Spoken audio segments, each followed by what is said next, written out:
Graça e paz do Senhor Jesus a todos. Estamos hoje aqui com a gravação de Marcos capítulo 10. Não sei se nós vamos conseguir gravar um único capítulo, porque é um capítulo longo, com muita coisa interessante para a gente parar e refletir. Mas nós vamos tentar, né? Diz assim essa palavra linda. Então Jesus saiu dali e foi para a região da Judeia e para o outro lado do Jordão. Novamente uma multidão veio a ele e, segundo o seu costume, ele a ensinava. O grande motivo de Jesus ter vindo à terra, tornado-se homem, o próprio Deus encarnado tornou-se homem, é nos ensinar. Ele quer nos ensinar coisas grandes e ocultas que nós nem imaginamos. Tamanho, a grandeza, a profundidade. E ele ensina com palavras simples, mas ensina com palavras simples coisas tão profundas que nós ficaríamos a eternidade estudando e não chegaríamos na profundidade final dessas palavras que ele deixou. Essa aqui foi a última viagem que Jesus faria antes de ser preso. Diz assim que alguns fariseus aproximaram-se dele para pô-lo à prova. Algumas pessoas se aproximam de Jesus por motivos bons, por bons motivos. Quais seriam esses bons motivos? Obedecê-lo, segui-lo, conhecê-lo, santificar-se nele. Esses seriam os bons motivos. Servi-lo de verdade. Mas algumas pessoas se aproximam de Jesus só como esses fariseus aqui, para prová-lo. E a palavra de Deus diz que nós não podemos provar a Deus. Deus não pode ser provado, exceto, como eu falei, nos dízimos e nas ofertas, mas Deus não pode ser provado. Ele não admite que você o coloque à prova, que você o instigue a fazer coisas que você quer que ele faça. Eu quero que o Senhor faça tal sinal para acreditar no Senhor. Não vai acontecer. O Senhor não se deixa escarnecer, ele não se deixa provar. Você quer provar Jesus? Primeiro creia nele. Os sinais que você está esperando vão te seguir e não o contrário. Amém? E eles se perguntaram: é permitido ao homem divorciar-se da sua mulher? E Jesus, como sempre, responde usando a própria palavra. Ele diz assim: o que Moisés lhes ordenou? Perguntou ele. Ele nunca responde direto, ele responde sempre com uma pergunta, né? Eles disseram: Moisés permitiu que o homem desse uma certidão de divórcio e a mandasse embora. Respondeu Jesus: Moisés escreveu essa lei por causa da dureza do coração de vocês. Vocês têm um coração duro, vocês têm um coração insensível, vocês têm um coração desobediente, obstinado. Então Jesus vem aqui propor uma lei que é muito maior que a de Moisés. Eles disseram que Moisés permitiu e Jesus respondeu que a lei era por causa da dureza dos corações, mas o que Jesus veio para fazer? Trocar o nosso coração de pedra por um coração de carne. Então, o que antes era impossível para os homens obedecerem, tanto que Deus permitiu que Moisés desse carta de divórcio às suas esposas, Jesus disse assim: no princípio da criação, Deus os fez homem e mulher. Presta atenção, ninguém pode fazer diferente disso. Não importa o que falem, não importa o que digam, não importa o que mude a nossa cultura. Deus nos fez homem e mulher. Por essa razão, ele diz, por isso, o homem deixará seu pai e sua mãe e se unirá à sua mulher, e os dois se tornarão uma única carne. Assim, eles já não são mais dois, mas sim uma só carne. Portanto, o que Deus uniu, ninguém o separa. Você pode cortar sua carne no meio? Tenta se cortar aqui, metade, tronco para cima e do tronco para baixo. O que acontece com você? Você morre. Você morre. E como Jesus fala de coisas espirituais, o que nós devemos entender? Que quem desobedece essa lei morre espiritualmente. e a morte espiritual é igual à condenação eterna. E ele diz assim: quando ele estava em casa novamente, os discípulos interrogaram Jesus sobre esse assunto. Até eles estavam estranhando, porque Jesus estava pregando, de certa forma, uma coisa diferente, mas Jesus estava dizendo: não, Moisés permitiu, mas se vocês quiserem realmente seguir o que Deus falou lá no começo em Gênesis, ele fez homem e mulher, disse para que eles não se separassem jamais. Quando ele estava em casa novamente, então os discípulos o interrogaram, ele respondeu: todo aquele que se divorciar de sua mulher e se casar com outra mulher, estará cometendo um adultério contra ela. Divorciou, casou de novo, adultério. E se ela se divorciar do marido e casar com outro homem, também estará cometendo adultério. Não tem outra interpretação aqui. Não tem outra interpretação. A gente pode tentar mudar algum, mas o princípio é esse. O princípio da palavra é esse. Duro de seguir? Com certeza. Não é para todos. É para poucos. Muito poucos. Mas não é para aqueles que querem provar o Senhor. É para aqueles que querem obedecê-lo. E diz assim: alguns traziam crianças a Jesus para que ele tocasse nelas, mas os discípulos os repreendiam. Quando Jesus viu isso, ele ficou indignado. E ele lhes disse: deixem as crianças virem a mim, não as impeçam, pois o reino de Deus pertence aos que são semelhantes a elas. Ele não diz que pertence a elas, mas a todos aqueles que conseguem pensar e agir como uma criança. Mas nós impedimos crianças de irem até Jesus? Com certeza. Muitos pais impedem crianças de irem até Jesus. Como eles fazem isso? Eles não a levam até Jesus. Eles não falam de Jesus. Eles não pregam a Jesus. Eles não ensinam as crianças a louvarem, a adorarem, a obedecerem, a respeitarem o que Jesus nos ensinou. Então, o que eles estão fazendo? Eles estão impedindo. Eles estão impedindo seus filhos de irem até Jesus. E serão cobrados por isso.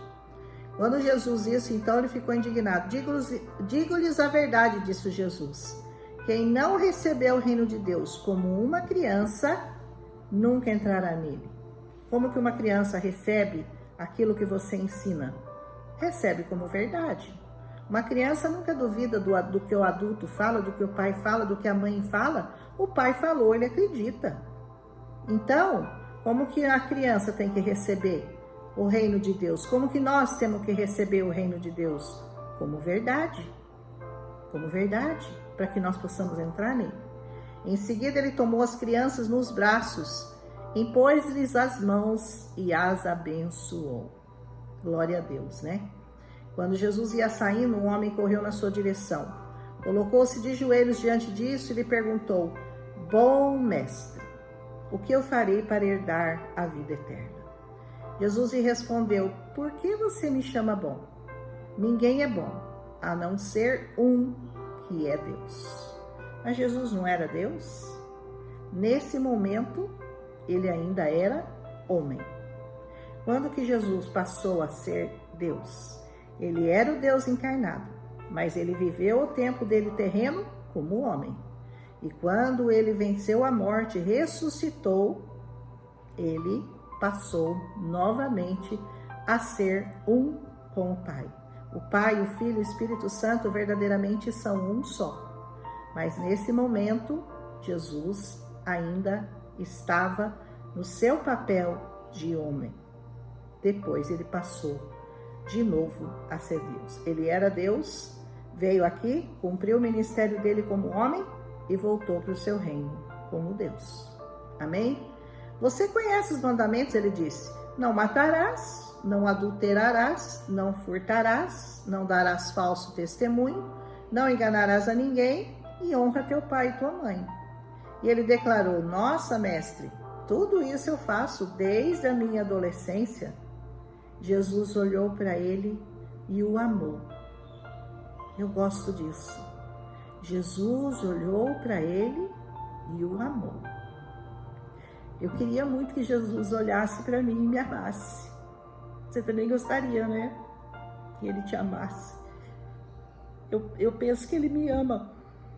Mas aqui, ele está dizendo isso. Jesus olhou para ele e o amou.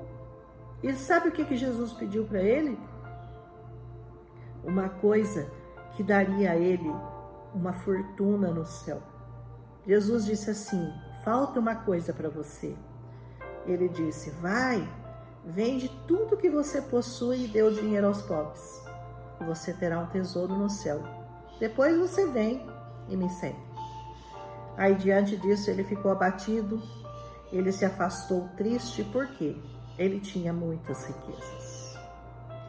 Ele tinha muitas riquezas. Como é duro para os ricos herdarem o reino dos céus. Jesus vai falar isso a seguir. Mas veja bem, por que Jesus o amou? Porque Jesus o amou, pediu para ele o mais difícil.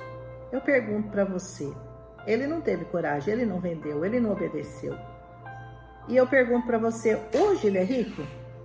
Hoje ele está rico? Certamente que não. Ele deixou de ser rico naquele tempo? Não. Mas hoje certamente ele não é rico, nem na terra e nem no céu. Por quê? Porque ele deixou de obedecer ao Senhor. Ele não teve coragem de vender o que ele tinha, repartir com os pobres e assim cumprir a vontade de Deus. É para todos os ricos que Jesus vai pedir isso? Provavelmente não. Só para aqueles que ele amar muito, que ele estiver disposto a dar um tesouro enorme lá no céu. Você escolhe se você quer ser rico aqui na terra ou se você quer ser rico no céu. É difícil seguir Jesus? É difícil. Quem pregar para você um evangelho de facilidades, fuja dele. Fuja. Porque evangelho, meu irmão, minha irmã, é cruz. É renúncia. É você deixar as coisas desse mundo para servir ao Senhor. E isso não é fácil. Mas é possível. É possível, porque se não fosse possível, Jesus não teria pedido. Porque ele sabe o que é possível para um homem fazer e o que não é possível. E Jesus tem por nós um amor tão grande que ele coloca isso no nosso coração de uma forma que você consegue fazer isso sem doer, sem dor nenhuma. Você simplesmente vai e faz, por amor. E ele declarou então que diante disso, Jesus olhou ao redor de seus discípulos e disse: como é difícil aos ricos entrar no reino de Deus. E rico não é só rico que tem muito dinheiro, não. Tem gente que ama tanto dinheiro que é pouco, é uma merreca. Às vezes é uma casa, um carro, né? Mas ele está tão apegado com aquilo que Jesus considera ele um rico. Então o rico não é a quantidade de dinheiro que você tem, mas o tanto de importância que você dá àquilo que você tem. Quanto você está apegado àquilo mais do que a Jesus. Esse é o rico. Os discípulos ficaram admirados com essa palavra, mas Jesus tornou a falar 2 vezes. Filhos, como é difícil entrar no reino de Deus. É mais fácil um camelo passar pelo fundo de uma agulha do que um rico entrar no reino de Deus. Eu já expliquei do camelo e da ponta da agulha.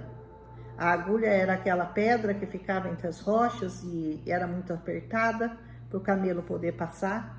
Então ele diz, é mais fácil o camelo passar ali do que o rico entrar no reino de Deus. Os discípulos ficaram perplexos e daí eles perguntavam para os outros, mas se é assim, quem pode ser salvo? Eis a pergunta que não quer calar. Senhor Jesus, se é tão difícil assim, quem pode ser salvo? Jesus olhou para eles e respondeu, para os homens, impossível, mas para Deus não. Todas as coisas são possíveis para Deus. Aleluia. O Senhor quer dizer que não há nada que você possa fazer humanamente que possa te levar à salvação. Todas as boas obras, as sopas que você distribui, o dinheiro que você dá aos pobres, o auxílio que você dá, nada disso vai te garantir o céu. Nada. A única coisa que garante o céu é a salvação no nome de Jesus. Crê no Senhor Jesus e será salvo tua casa. Confesse o Senhor Jesus. confesse-o com a sua boca e creia no seu coração. Essa é a única maneira de ser salvo. Confessá-lo, crer no coração que Deus o ressuscitou dos mortos e que ele está vivo, e aí você terá a sua salvação. Essa é a única maneira.